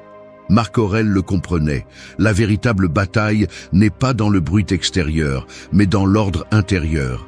Sénèque le disait sans détour, celui qui réussit à ne pas réagir a déjà vaincu le provocateur. Et Épictète était encore plus clair, tu peux tout me prendre, sauf la façon dont je choisis de répondre. C'est la clé. Cette vidéo est un manuel pour faire face à ces pièges avec fermeté. Il ne s'agit pas de donner des réponses astucieuses ou de gagner des discussions absurdes, mais de maintenir votre autorité silencieuse, de ne pas céder le calme, de montrer que votre esprit est un terrain impossible à conquérir. Ici, vous apprendrez 10 attitudes qui, si vous les pratiquez, vous protégeront contre toute tentative de manipulation déguisée en questions innocentes. Parce que celui qui maîtrise son esprit désarme le manipulateur sans lever le petit doigt. 1. Pourquoi réagis-tu ainsi pour quelque chose de si petit? L'une des questions les plus empoisonnées qu'un manipulateur peut poser est celle-ci. Pourquoi réagis-tu ainsi pour quelque chose de si petit? Cela semble être une phrase innocente, même chargée de calme. Mais en réalité, c'est un dard déguisé qui cherche un seul effet, invalider ce que tu ressens. Ce qui pour toi est grand, important ou douloureux est soudainement réduit à la catégorie d'exagération. C'est le mouvement typique qui minimise ton expérience et te place dans la position de devoir justifier ta réaction, comme si tu étais faible ou ridicule pour ressentir ce que tu ressens. Derrière cette question se cache une stratégie claire, te faire douter de toi-même. Le manipulateur sait que, s'il parvient à te convaincre que tu surréagis, il commencera à contrôler non seulement la conversation, mais aussi ta perception de la réalité. En transformant ton irritation en quelque chose de petit, il place le poids sur tes épaules, te faisant te sentir coupable de réagir. Et si tu acceptes cette étiquette, tu finis par lui donner le pouvoir de décider ce qui est important et ce qui ne l'est pas dans ta vie. Un exemple simple, quelqu'un te manque de respect et tu le soulignes. Au lieu de reconnaître son erreur, cette personne sourit et répond « Pourquoi réagis-tu ainsi pour quelque chose de si petit ?» Soudainement, la discussion cesse d'être sur son manque de respect et commence à tourner autour de ton exagération. C'est le piège. Le focus change et tu te retrouves coincé dans le besoin de prouver que tu n'exagères rien. C'est un jeu de miroir dans lequel tu perds toujours si tu acceptes la dynamique. Comment neutraliser cette manœuvre? La première étape est de reconnaître qu'il n'y a pas une telle chose comme quelque chose de si petit quand cela va à l'encontre de ta paix, tes limites ou ta dignité. Ce qui est insignifiant pour l'autre peut être fondamental pour toi. Cette différence n'est pas une faiblesse, c'est une identité. Donc, le premier conseil est de ne pas permettre qu'on te dicte l'échelle de ce qui vaut ou ne vaut pas. Tes émotions et ta perception ont de la légitimité. La deuxième étape est de ne pas tomber dans la justification. Lorsque tu es confronté à cette question, évite des phrases comme « c'est que pour moi c'est important », dites sur un ton défensif. Cela ne fait que renforcer le piège. À la place, réponds avec fermeté et calme. Pour moi, ce n'est pas petit, et cela suffit. Tu n'as pas besoin d'expliquer davantage, car chaque explication est un fil de plus dans la toile du manipulateur. Troisièmement, pratique l'art du silence stratégique. Le stoïcisme enseigne que la grandeur n'est pas dans l'intensité de la réaction, mais dans la maîtrise de soi. Sénèque disait que ce ne sont pas les choses qui nous blessent, mais l'interprétation que nous leur donnons. Ici, la clé est que l'interprétation soit la tienne, pas celle que quelqu'un d'autre veut t'imposer. Que personne ne te vole l'autorité sur ce que tu ressens. 2. Ne me fais-tu pas confiance après tout? La confiance est comme un pont suspendu. Elle se construit avec effort, pas à pas, jusqu'à ce qu'elle permette de traverser sans peur. Mais quand quelqu'un pose la question « Ne me fais-tu pas confiance après tout ?» ce qu'il fait réellement, c'est secouer ce pont pour que tu doutes de ta stabilité.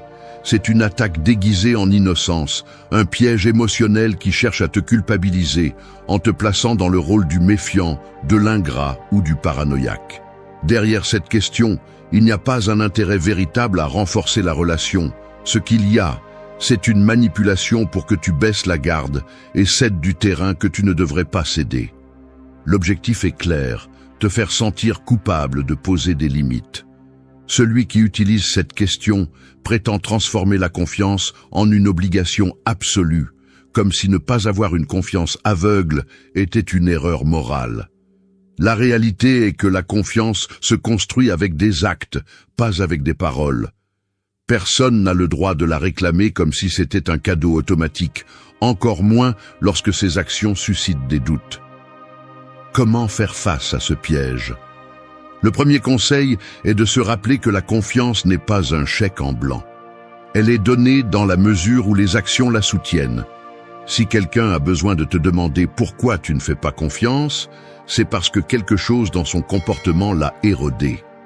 Avoir cela clair évite que tu tombes dans la culpabilité et te défends contre la pression émotionnelle. Le deuxième conseil est de ne pas répondre sur la défensive.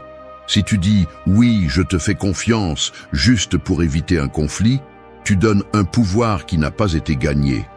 Au lieu de cela, réponds avec fermeté et sans détour. La confiance se démontre, elle ne s'exige pas. Cette phrase coupe court au jeu, car elle déplace la charge là où elle appartient vraiment, les actions de l'autre. Troisième conseil, n'aie pas peur du silence. Face à cette question manipulatrice, garder le silence quelques secondes peut être plus percutant que toute explication. Le silence expose l'inconfort du manipulateur et montre que tu refuses d'entrer dans le rôle qu'il veut imposer. Quatrième, rappelle-toi que la méfiance n'est pas toujours un manque d'amour ou de respect. Souvent, c'est un instinct de préservation. Le stoïcisme enseigne à évaluer la réalité telle qu'elle est, pas comme nous voudrions qu'elle soit. Si quelque chose suscite des doutes, le sage n'est pas celui qui se tait ou cède, mais celui qui observe avec clarté et agit avec prudence. Quand quelqu'un te lance le classique « Ne me fais-tu pas confiance après tout ?», comprends que ce n'est pas une question, c'est une tentative de manipuler ta loyauté. Ne cède pas au chantage émotionnel, ne sacrifie pas ta paix pour le besoin de plaire. La véritable confiance ne s'impose pas, elle se gagne avec cohérence. Celui qui essaie de l'obtenir par la culpabilité te montre déjà qu'il ne mérite pas le pont que tu apprécies tant. Et toi, en tant que maître de ton esprit et de ton calme, tu n'as pas à traverser aveuglément un pont qui n'est pas sûr. 3. Es-tu sûr ou est-ce que tu l'inventes ? Le doute est comme une ombre que quelqu'un place devant toi lorsque tu es sous le soleil. Tu vois clairement, tu sais ce qui se passe, mais cette ombre cherche à obscurcir ta certitude, à te faire trébucher dans ta propre clarté. La question « es-tu sûr ou est-ce que tu l'inventes ?» est l'une des ressources préférées du manipulateur, car elle vise directement ta mémoire et ta confiance intérieure. Il ne veut pas connaître la vérité. Il veut semer la confusion dans ton esprit pour que tu hésites, pour que tu sentes que peut-être tu n'as pas raison, que peut-être tout a été une erreur de perception. Ce type de question est un poison déguisé en curiosité. Lorsque quelqu'un te questionne de cette manière, le message caché est simple. Ne te fais pas confiance, fais confiance à ce que je te dis. Le manipulateur cherche à déstabiliser ta sécurité dans le but de la remplacer par sa version des faits. Comment neutraliser cette attaque ? D'abord, comprends que le doute qu'ils essaient de semer ne définit pas ta réalité. Ta mémoire, ton expérience et ta perception ont de la valeur. Le manipulateur veut transformer l'évident en questionnable, mais cela ne signifie pas qu'il y parvienne si tu ne le lui permets pas. Rappelle-toi que la certitude n'a pas besoin d'approbation externe. Le deuxième conseil est de ne pas tomber dans le piège de la surexplication. Face à cette question, il est courant que la victime commence à répéter les détails encore et encore, essayant de prouver qu'elle dit la vérité. Cette réaction, bien qu'elle semble logique, ne fait que renforcer le manipulateur, car elle montre qu'il a réussi à te faire douter et à te faire sentir le besoin de le convaincre. Au lieu d'entrer dans ce cercle vicieux, reste calme et réponds fermement Je suis sûr et je n'ai pas besoin d'inventer quoi que ce soit. Bref, direct et sans place pour les interprétations. Troisième conseil, pratique la sérénité du silence. Si tu remarques que le manipulateur cherche à te mettre la pression, garde quelques secondes de calme avant de répondre.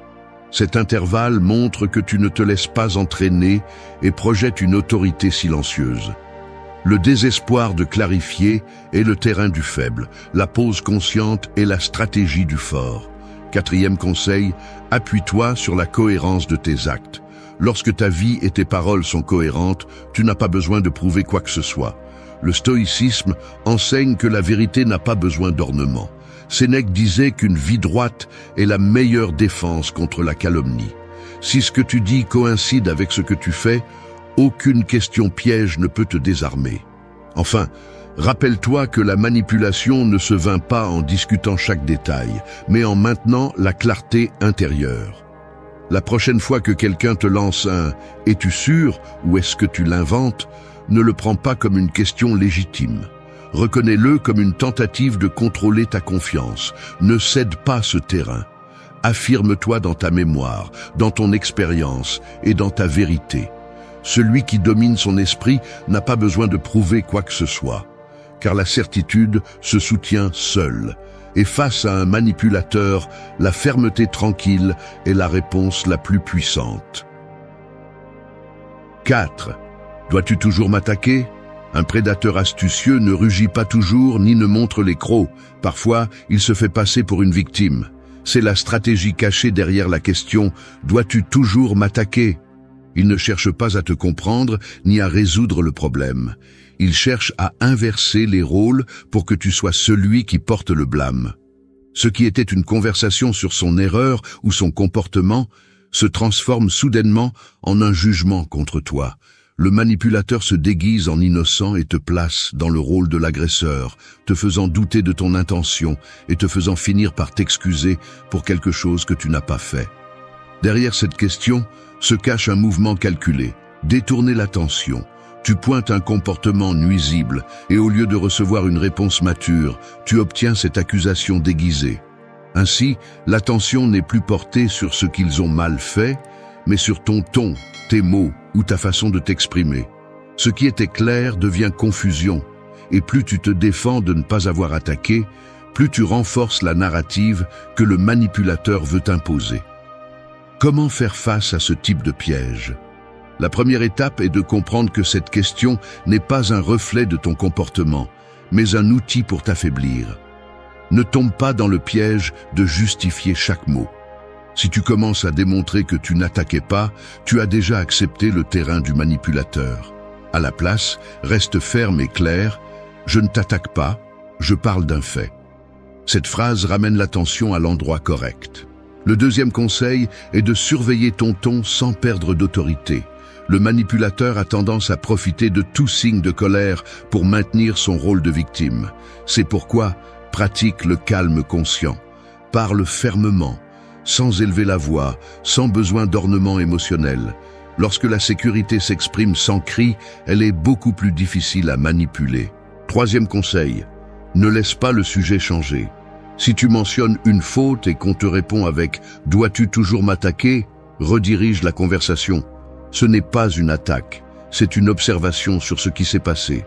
Répète autant de fois que nécessaire jusqu'à ce que ce soit clair. La discipline de rester sur le point est ce qui frustre la tentative de déviation. Le quatrième conseil est de reconnaître la stratégie en toi. Savoir qu'on essaie de te blâmer injustement renforce ta résistance. Le stoïcisme enseigne à observer ce qui se passe sans se laisser entraîner par le théâtre émotionnel. Celui qui se déguise en victime cherche à gouverner par la culpabilité, mais ce masque s'effondre lorsque tu ne cèdes pas au jeu. Enfin, rappelle-toi que tu n'as pas besoin de prouver ton innocence face à des accusations inventées. Ton arme la plus puissante est la cohérence entre ce que tu dis et ce que tu fais. Si ton intention était de souligner un fait réel, il n'y a rien à prouver. Et plus tu te fatigues à expliquer, plus il est évident que l'attaque n'a jamais existé. La prochaine fois que tu entendras « Dois-tu toujours m'attaquer ?» Ne le prends pas comme une vérité ni comme un miroir. Ce n'est qu'un déguisement du manipulateur pour te renverser la charge. Ne l'accepte pas. Ramène le sujet aux faits réels, parle calmement et garde ta clarté. Parce que celui qui maîtrise son esprit ne devient pas son propre bourreau face aux faux pleurs d'un autre. 5. N'as-tu pas compris ce que je voulais vraiment dire ? Il y a des phrases qui fonctionnent comme des miroirs déformants. Elles déforment ce que tu vois pour que tu finisses par douter de ta propre vision. La question « N'as-tu pas compris ce que je voulais vraiment dire ?» est exactement cela. Une tentative de te faire sentir maladroit, incapable de comprendre l'évident, comme si le problème n'était pas le manque de clarté de l'autre, mais ta supposée incapacité à interpréter correctement. C'est une stratégie dangereuse, car elle place la conversation sur un terrain glissant où la culpabilité glisse vers toi sans que tu t'en rendes compte. Le manipulateur utilise cette question pour réécrire ce qu'il a déjà dit. Peut-être que ces mots étaient blessants, peut-être qu'ils étaient contradictoires, mais au lieu de l'admettre, il décide de te retourner la situation. Maintenant, c'est toi qui n'as pas compris. C'est toi qui as mal interprété ou qui ne sais pas lire entre les lignes.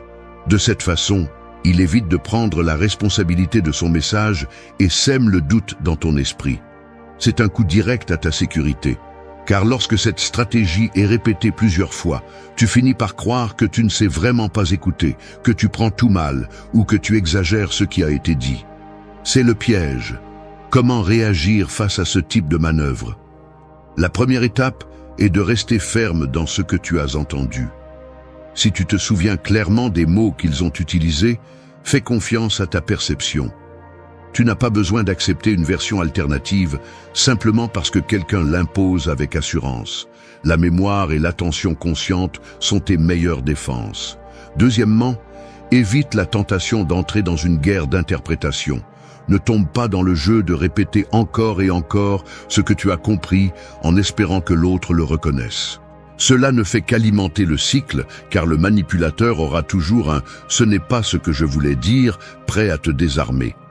Au lieu d'insister, affirme calmement « c'est ce que j'ai entendu et c'est ainsi que je l'ai reçu ».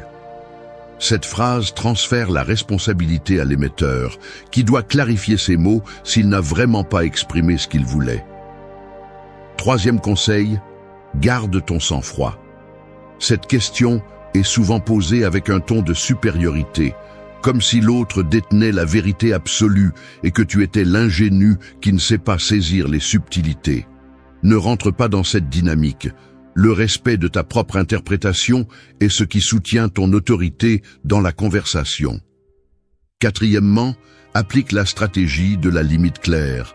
Si la personne insiste sur le fait que tu n'as pas compris, réponds « alors tu devrais l'expliquer mieux ». Avec cette simple phrase, tu démontes le piège et renvoies la charge au bon endroit. Celui qui parle a le devoir d'être clair, pas celui qui écoute de deviner les intentions cachées.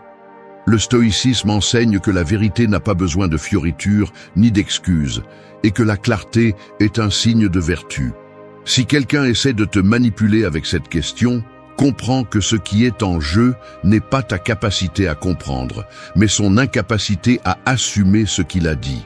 La prochaine fois qu'on te dira « N'as-tu pas compris ce que je voulais vraiment dire ?» ne te mets pas sur la défensive. Reconnais la tactique, affirme ta perception et renvoie la responsabilité. Parce que celui qui reste ferme dans ce qu'il a entendu ne se laisse pas modeler par des miroirs déformants. 6. Ne serait-ce pas de ta faute ? La culpabilité est comme une pierre lancée au milieu de la nuit. Tu ne la vois pas venir, mais quand elle frappe, elle te laisse marqué et confus. C'est l'intention de la question, ne serait-ce pas de ta faute ?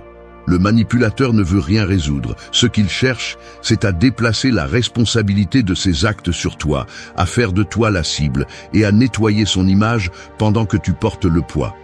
C'est un jeu astucieux parce qu'il fait appel à ta conscience, à ce sens naturel de te remettre en question et le transforme en une arme contre toi. Le mécanisme est simple, tu pointes une action injuste et au lieu de répondre avec maturité, l'autre tourne la conversation pour que tu doutes de ta position. N'as-tu pas exagéré ? N'as-tu pas provoqué la situation ? N'est-ce pas toi qui l'as cherché? Soudain, ce qui était une réclamation légitime devient un examen de ta propre conduite. Et plus tu essaies de clarifier que tu n'es pas coupable, plus tu te retrouves pris dans le filet du manipulateur. Deuxièmement, observe les faits avec objectivité. Demande-toi, qu'est-ce qui s'est vraiment passé? Quelle action concrète m'appartient et quelle action appartient à l'autre? Le stoïcisme enseigne que nous devons distinguer entre ce qui est sous notre contrôle et ce qui ne l'est pas. Si l'erreur réside dans ces décisions, tu n'as pas à la porter en silence. La clarté des faits est le meilleur bouclier contre les distorsions émotionnelles. Troisième conseil, réponds fermement sans tomber dans la défense exagérée. Lorsque quelqu'un te pose cette question, évite le ton désespéré de « ce n'est pas ma faute ». Cette réaction ne fait qu'alimenter la narration du manipulateur. À la place, utilise des phrases courtes et percutantes. Non, cette responsabilité n'est pas la mienne. Tes actions parlent d'elles-mêmes. En ne rentrant pas dans un débat, tu coupes l'énergie de l'attaque. Quatrièmement, pratique la neutralité stratégique. Parfois, la meilleure façon de démonter cette question est de la renvoyer à l'émetteur avec calme. Pourquoi penses-tu que la faute est mienne? Ce revirement oblige le manipulateur à exposer son argument, et bien souvent, il se retrouve sans terrain parce que l'accusation n'était qu'un mouvement vide pour te déstabiliser. Le dernier conseil est de ne pas permettre que la culpabilité devienne une habitude. Si tu acceptes cette tactique à plusieurs reprises, tu finiras par douter de tout ce que tu fais, comme si chaque pas était une erreur. Le stoïcien sait que la culpabilité inutile est une chaîne invisible qui paralyse. Apprends à distinguer entre la responsabilité réelle et la charge imposée. Lorsque quelqu'un te dit « ne serait-ce pas de ta faute », regarde-le pour ce qu'il est, une tentative de transférer le poids. Ne l'accepte pas. Reste ferme, maintiens la clarté des faits et rappelle-toi que la culpabilité, quand elle ne t'appartient pas, n'est qu'une pierre que tu peux laisser sur le sol au lieu de la porter sur ton dos. 7. Ne serais-tu pas en train d'exagérer à nouveau? L'exagération est le déguisement que l'agresseur utilise pour invalider ta douleur. C'est sa façon de peindre avec des couleurs criardes ce que tu commences à peine à traiter. La question: ne serais-tu pas en train d'exagérer à nouveau? Ne cherche pas à équilibrer la conversation, elle cherche à étouffer ta voix, à transformer ton inconfort en hystérie, ton malaise en caprice.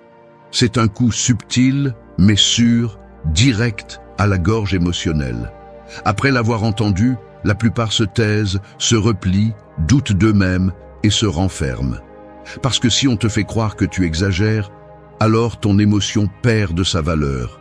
Et ce que tu ressens cesse d'être important. Ce type de question installe un doute en toi, un qui te répète à voix basse « peut-être que tu exagères, peut-être que tu es trop sensible, peut-être que tu devrais te taire ». Et là, sans que tu t'en rendes compte, tu as déjà cédé le pouvoir. La personne qui manipule le sait. C'est pourquoi elle lance cette phrase calmement, avec une fausse préoccupation, comme si elle cherchait vraiment ton bien-être. Mais ce qu'elle essaie de faire, c'est de te faire taire, te faire sentir que tu n'as pas le droit de réagir, que tu pousses toujours les choses à la limite. Comment répondre à cela? D'abord, en reconnaissant l'intention derrière la phrase. Tu n'es pas face à une observation neutre, tu es face à une attaque contre ta perception. À ce moment-là, au lieu d'expliquer ou de justifier ce que tu ressens, affirme-le. Ne le transforme pas en sujet de débat. Si tu es contrarié, tu es contrarié. Si quelque chose t'a blessé, ça t'a blessé. L'émotion est à toi, et personne n'a le droit de la qualifier d'exagérée. Deuxièmement, ne diminue pas ton émotion pour t'adapter. Beaucoup, pour éviter d'être vu comme intense ou dramatique, baissent le ton, avalent la réclamation, sourient mal à l'aise. Cela ne fait qu'alimenter le manipulateur. Au lieu de cela, réponds calmement. Je parle de ce que je ressens, et cela mérite du respect. Ne crie pas, n'explique pas, parle fermement, parle clairement, et ne bouge pas de l'endroit émotionnel où tu te trouves. Troisième conseil, ne permets pas que cette question se répète sans conséquence. Si quelqu'un a l'habitude de la lancer chaque fois que tu exprimes quelque chose, arrête la conversation et pose des limites. Dis, si chaque fois que je parle, tu me dis que j'exagère, il n'y a pas de dialogue possible. Cette phrase coupe la répétition du schéma et oblige l'autre personne à reconnaître que ses paroles sont une forme d'invalidation. Le stoïcisme n'enseigne pas à annuler les émotions, mais à les comprendre, à les canaliser avec sagesse et contrôle. Réagir à l'injustice n'est pas exagérer, c'est avoir du discernement. Être contrarié quand on te manipule n'est pas un défaut, c'est de la conscience. La prochaine fois que tu entendras « Ne serais-tu pas en train d'exagérer à nouveau ?» ne réponds pas avec culpabilité. Réponds avec présence. Parce que ce que le manipulateur appelle exagération est souvent juste le reflet de ton éveil. Et celui qui s'éveille n'est pas obligé de dormir pour que les autres se sentent à l'aise. 8. Et si tout est juste dans ta tête? L'esprit est comme une pièce sombre. Lorsqu'une personne qui ne comprend pas ce que tu ressens entre avec une lampe de poche cassée, sa première réaction est de blâmer l'obscurité. C'est la fonction de la question « Et si tout est juste dans ta tête ?» Ce n'est pas une invitation à réfléchir, c'est une tentative directe de dénigrer ce que tu ressens, de te faire croire que le problème, c'est toi, que tout est imaginaire, que tout ce qui te dérange, te fait mal ou te confond n'existe pas en dehors de toi. Cette phrase est dangereuse parce qu'elle n'attaque pas tes idées, elle attaque ta perception complète. Elle cherche à te faire douter de tes sens, de ton intuition, de tes émotions. Et si elle y parvient, elle te laisse sans défense. Tu ne peux plus faire confiance à ce que tu vois ou à ce que tu ressens, parce que soi-disant, tout est le produit de ton esprit désordonné. Le manipulateur se lave les mains pendant que tu te perds seul dans un labyrinthe de doutes. Le véritable problème n'est pas seulement la phrase, c'est le moment où elle est dite. Elle vient généralement juste au moment où tu commences à te connecter avec quelque chose d'important, quand tu commences enfin à mettre des mots sur un malaise. Alors, au lieu de recevoir de la compréhension, on te lance cette phrase comme un mur. Et si tu n'es pas vigilant, tu te heurtes à elle et tu te rends responsable de tout. Tu deviens ton propre juge, ton propre bourreau, te répétant que tu as peut-être exagéré, que tu n'as peut-être pas bien compris, que tout est peut-être fantaisie. Comment couper ce type de manipulation? D'abord, en reconnaissant que ce que tu ressens est réel, même si l'autre ne le comprend pas. Ta perception n'a pas besoin d'être validée pour exister. Si quelque chose te dérange, tu n'as pas besoin d'une deuxième opinion pour l'accepter comme vrai. Ressentir n'est pas une erreur, c'est de l'information. Et celui qui te fait douter de cela ne cherche pas à t'aider, il cherche à te faire taire. Deuxièmement, réponds avec clarté, pas avec défense. Des phrases comme « non, ce n'est pas dans ma tête » sonnent souvent faibles parce qu'elles partent de la culpabilité. Au contraire, réponds avec fermeté « je le vis et cela suffit ». Coupe la conversation là si nécessaire. Tu n'es pas obligé d'expliquer quelque chose que l'autre ne veut pas comprendre. Troisièmement, inverse la charge. Si quelqu'un doute de ta perception, fais-le argumenter. Qu'est-ce qui te fait penser que ce n'est pas réel? Ce changement oblige le manipulateur à exposer sa tactique, car il n'a pas d'argument, seulement des insinuations. Lorsqu'il est forcé d'expliquer, le jeu se désarme. La philosophie stoïcienne ne repose pas sur le déni de ce que l'on ressent, mais sur sa reconnaissance, son organisation et sa maîtrise. Dire que tout est dans ta tête est une façon bon marché d'éviter la conversation, une façon de ne pas assumer la responsabilité de la façon dont l'extérieur t'affecte. La prochaine fois qu'on te dira « et si tout est juste dans ta tête ?» rappelle-toi ceci, oui, c'est dans ta tête, et c'est pourquoi tu le traites, tu le comprends, tu le nommes et tu le surmontes.